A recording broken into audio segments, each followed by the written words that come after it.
你别笑。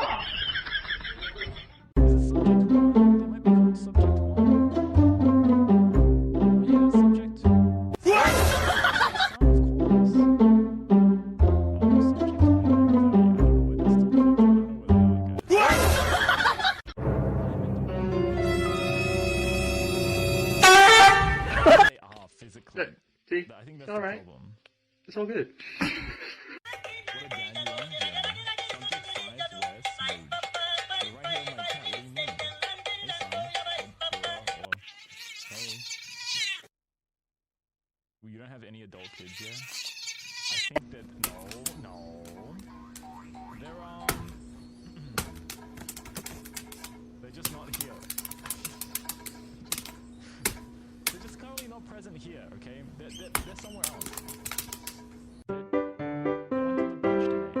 And they left at the beach. And it's been 7 years and good.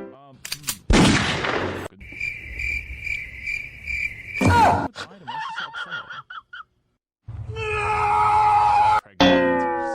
What about you, Shrek? I forgot if Shrek's pregnant. Currently one child.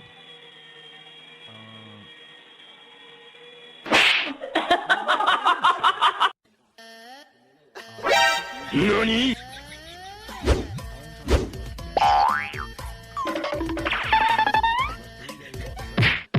Second I wake up from this we're gonna get to know each other a little better. Each other's bodies. Why are these words coming out of your mouth? Make it sound. What?